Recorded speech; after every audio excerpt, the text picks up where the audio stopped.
Alhamdulillah, salatan wa salaman ala rasulillah, amma ba'd. Segala puji bagi Allah, Zat yang telah memerdekakan jiwa-jiwa kita dari kegelapan syirik menuju cahaya tauhid. Salawat dan salam senantiasa tercurah kepada uswatun hasanah kita, baginda Nabi besar Muhammad sallallahu alaihi wasallam beserta keluarga, sahabat dan seluruh pengikutnya yang setia hingga akhir zaman.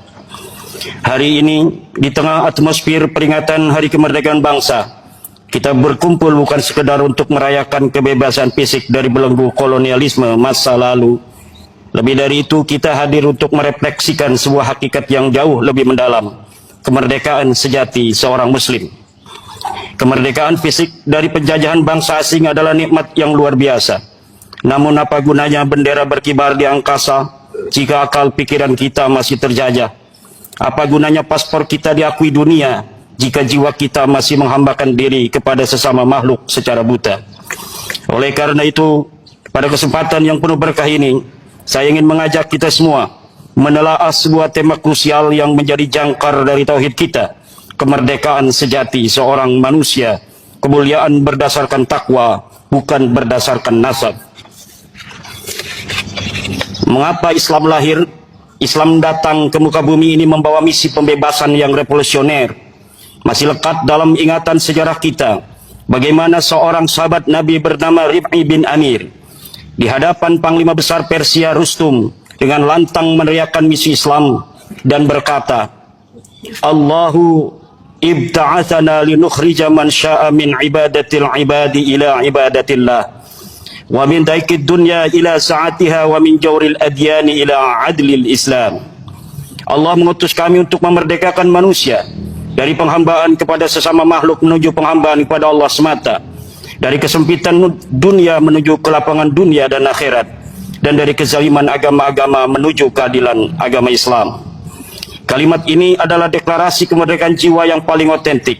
Islam datang untuk meruntuhkan sekat-sekat feodalisme, kasta, warna kulit, kesukuan, dan fanatisme garis darah yang mencengkram masyarakat jahiliyah kala itu. Di zaman jahiliyah, seseorang dihormati bukan karena budi pekertinya, melainkan karena ia lahir dari rahim suku bangsawan yang terpandang, atau karena ia keturunan dari orang-orang mulia. Budak seperti Bilal bin Rabah yang berkulit hitam didepak ke kasta terendah, sementara penjahat seperti Abu Lahab dihormati hanya karena ia pemuka nasab yang kuat. Lalu Islam datang dan membalikan tatanan zalim itu dengan satu ayat yang sangat menggetarkan dalam surat Al-Hujurat ayat 13. Ya ayuhan nas, inna khalaqnakum min dzakari wa unsa wa ja'alnakum syu'uban wa qabaila lita'arafu inna akramakum indallahi atqakum innallaha alimun khabir. Wahai manusia, sungguh kami telah menciptakan kamu dan dari seorang laki-laki dan seorang perempuan. Kemudian kami jadikan kamu berbangsa-bangsa dan bersuku-suku, agar kamu saling mengenal. Sesungguhnya yang paling mulia di antara kamu di sisi Allah adalah orang-orang yang paling bertakwa. Ayat ini adalah undang-undang dasar kemerdekaan manusia. Allah subhanahu wa ta'ala menegaskan bahwa di hadapannya seluruh manusia berdiri sejajar. Tidak ada darah biru, tidak ada darah merah, tidak ada darah suci yang membuat satu manusia berhak menginjak-injak harga diri manusia lainnya. Tolak ukur kemuliaan tunggal yang diakui oleh pencipta alam adalah ketakwaan yang berwujud pada iman, ilmu, dan akhlak yang mulia. Jika kita melihat realitas sosial hari ini, kita mendapati sebuah ironi yang menyayat hati. Di era modern yang serba digital ini, sebagian dari umat Islam justru mengalami kemunduran berpikir yang luar biasa. Mereka mengalami apa yang disebut dengan spiritual subjugation, penjajahan spiritual. Bagaimana penjajahan ini bekerja? Penjajahan ini terjadi karena ada oknum-oknum di tengah masyarakat yang dengan lantang mengklaim diri sebagai keturunan Nabi atau pemegang otoritas spiritual tertinggi semata-mata berdasarkan garis keturunan atau nasab. Mencintai, menghormati, dan memuliakan turun Nabi Muhammad serta keturunan para pahlawan dan orang saleh adalah bagian dari adab, moral, dan ajaran yang indah. Kita menghormati mereka sebagai bentuk rasa terima kasih kita kepada luhur mereka yang telah berjasa membawa hidayah Islam kepada kita dan kemerdekaan diri kita hari ini. Namun rasa hormat tersebut berubah menjadi penghormatan buta yang menjajah ketika umat kehilangan daya kritisnya. Kita melihat ada oknum yang mengaku bernasab mulia, tetapi perilakunya justru bertentangan secara diametral dengan akhlak Rasulullah Shallallahu Alaihi Wasallam. Mereka bertindak jahat kepada manusia, mengabaikan kemuliaan manusia, memeras harta masyarakat dengan menjual dalil-dalil agama, memanipulasi kepatuhan umat demi keuntungan materi, bahkan menjanjikan jaminan surga secara insan kepada yang mendukungnya. Lebih parah lagi, ketika klaim nasab tersebut ditelaah secara ilmiah, ia tidak memiliki bukti silsilah yang jelas, kredibel dan sahih secara historis, seperti klan Ba'alawi yang sudah terbukti batal secara ilmiah.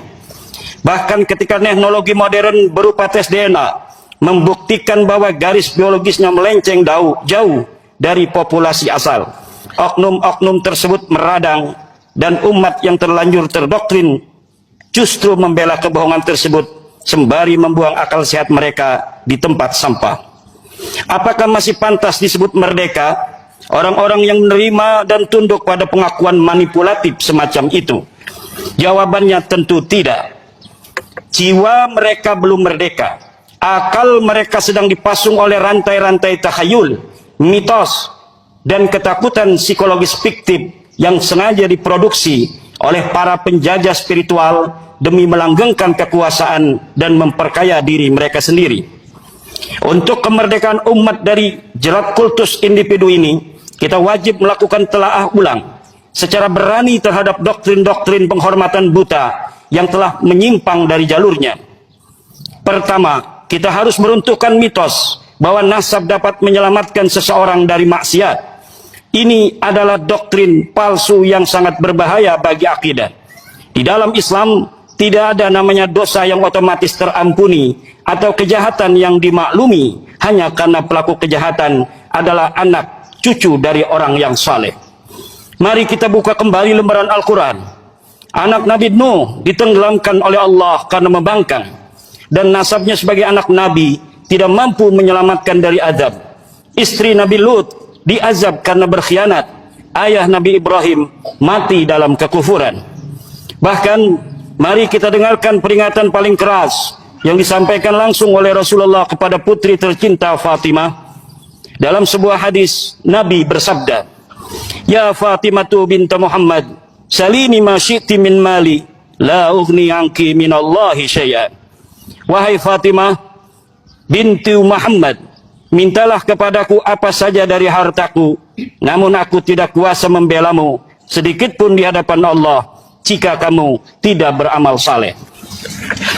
Jika seorang putri kandung Rasulullah saja tetap diperintahkan oleh ayahnya sendiri untuk bersandar pada amal, lalu bagaimana mungkin ada oknum di abad 21 ini yang berani menjanjikan keselamatan surga bagi orang lain, atau merasa dirinya paling kebal dosa hanya karena selembar kertas klaim silsilah yang terbukti palsu. Ini adalah pembodohan nyata yang merusak tatanan keadilan Islam. Kedua, kita harus meluruskan batas kepatuhan dalam Islam. Dalam Islam, kepatuhan mutlak tanpa syarat hanya milik Allah dan Rasul. Kepada manusia biasa, siapapun dia, apapun sukunya, apapun jabatannya, dan setinggi apapun klaim nasabnya, kepatuhan kita, kepatuhan yang bersyarat. Kriterianya sangat jelas dan tegas.